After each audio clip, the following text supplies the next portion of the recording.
friend used juju to snatch my husband, thinking my husband was rich. Now I got married to this man 3 years ago, and this lady and I have been friends for 9 good years. We went to the university together, practically served in the same place because we were so close, we were like sisters. I met my husband during youth service. My friend has been in the center of our relationship because we practically served together, so she knew when he was toasting me and everything. Now my husband comes from a well-to-do family. Now we started dating, and shortly after our NYC we got married. I was already doing social media and business, so I had my own money, but my husband was rich. He even bought me a car as a wedding present. After our wedding, we went to an African country for our honeymoon. We went to Namibia, and it was so beautiful. I was always updating my bestie about our date, about everything we were doing. I was practically telling her everything that was happening because I was so happy. So she saw my husband buy me a car during our wedding. She saw him pay for the honeymoon. She didn't really know what was happening inside the house. Now my husband came from a well-to-do family, but my husband has a very bad habit of not saving money at all. He can squander money. My husband is like a rich boy. He didn't really work hard for his money, even though he works, but his father practically handed riches over to him. So because he gets money easily, he doesn't know how to save, he doesn't know how. He keeps lavishing money and spending money anyhow. And me, I am the type that saves. From the money my husband has lavished on me alone, I have saved over 20 million naira. And aside that, I have my own personal money. So there comes a time where he had a serious issue with his family over this saving thing, and they practically cut him off. They cut him off the company, they cut him off his account. They practically left him with less than 5 million naira in his account. And for somebody who is responsible, 5 million naira can last a whole year if you are responsible and if you invest in it. But my husband squandered that money within 2 weeks, thinking the family is just playing with him. When his family cut him off, I was a little bit angry, but I was happy because they are going to teach him some level of responsibility. Instead of my husband to pick up some money, start saving, start doing something, he already has ideas in company. He already has clients who are even calling him. He can do something to prove to his family that yes, I can work. But no, he decided to be lazy. He literally started catering for the house, buying foodstuffs and everything. My husband squandered his 5 million naira in clubs within 2 weeks, and I was not there. Now this happened 7 months into our wedding, and before all of this, we had already planned a South African trip. Everything was paid for.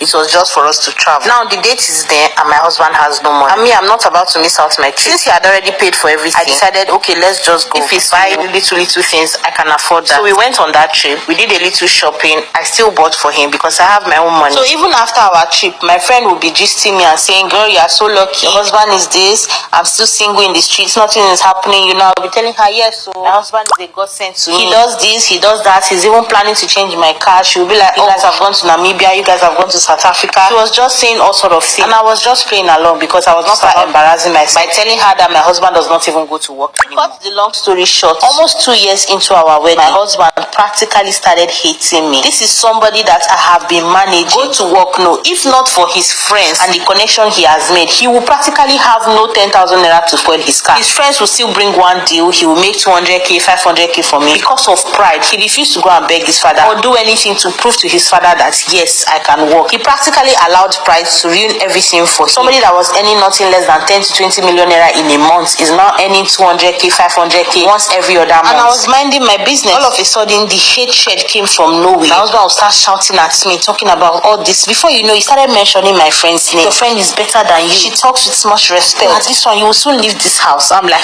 this man that is practically obsessed with me. What is all of this? Where is this one coming from? Even though there is no money, I know that my husband loves me to feel. So one day I wrote to my friend and I told her that my husband loves me these days. I don't understand. This man is practically obsessed. He will wake up every morning singing praises of love to me. She was like, really? Oh, you are so low. Immediately I told her that thing. If that was the first time my husband raised his hands on me, it was as if the rope she used in tying him was not tight enough. She went back to tie him again. I was suspecting that she did something, but I didn't want to believe it because of how close we were. So after laying his hands on me, I went to my parents' house to stay there for a few days because I just wanted everything to cool off. Not knowing my friend went to my matrimonial home to spend 3 days with my husband. We have solar in the house. We have Wi-Fi 24/7. There's electricity. She's never going to suspect that my husband is broke. He only needs to buy fuel in his car and move around. My mom is a very spiritual person, prayer warrior. When I was with her, I explained everything to her and she told me that my friend was in my husband's house. She did not lie. Now I have CCTV in my home, but I didn't see any clip of her in my house. Obviously, my husband deleted them. I didn't even see any clip of her duration. But immediately I got to the house, I asked my gate man, maybe my friend came. He said yes. So I already knew what was happening and I didn't want anybody to poison me. So I told my husband that I was leaving to my parents' house again for another 1 month, so he can have all the time with his new girlfriend. He was surprised why I said that, but he didn't ask me any questions. Obviously, my husband was being jazzed. It was too obvious, and that's my friend. I know her too well. She's a very petty little fellow. I know how she behaves. Being with her for 9 years, I know the extent she can go for things she wants. So I decided I'm leaving sharing this marriage for them. Somebody that I'm feeding, you want to come and... So I left the house for another 1 month. I went to my parents. This time around, she came to stay. I came back and I met her in the house. She told me that my husband doesn't want me, that I should pack, and I said that's exactly what I came to. Osha allowed me to spend the night. I drove out and I bought food for myself. After eating, I settled down to arrange everything that I had. I packed my bags. I carried my favorite pot because I bought it. It was so beautiful. I carried some things that I knew I needed. I called my sister's husband to come and help me move because my car cannot carry everything. The next day he came peacefully and quietly. I told my friend, bye, enjoy your marriage. So I left that marriage with over 50 million naira in my account that my husband had given to me in the past. And I had my own money. Even before I got married to that man, I had over 7 million naira in savings. I was doing just fine. So I decided to start getting a visa to leave Nigeria. So about 5 months after that, I got a visa to one of the European countries. I'm sharing this story because just few days ago, my friend messaged me and started raining curses at me. Like, to never be where we allowed her to snatch nonsense. A broke man who doesn't have money. She's the one feeding him. She's the one doing. You are raining curses at me. After everything you did, you had the audacity to be cursing me. I mean, you did curse you with snatch. As I'm sharing this story right now, I have not even spent up to 2 weeks in the new country I just relocated. All this while, I've been seeing comments on like, go this mamona, no let us snatch nonsense. My friend has actually snatched nonsense. The only time that she's going to ever recover or enjoy in that marriage is if my husband return back to his senses and go back to his family. And by that time, maybe the juju would have cleared in his eyes. He will send her package. As for me, I have left that beautiful marriage for them. Stop sharing the sweet things that is happening in your marriage. If you must share bad news so your evil friends will stay away.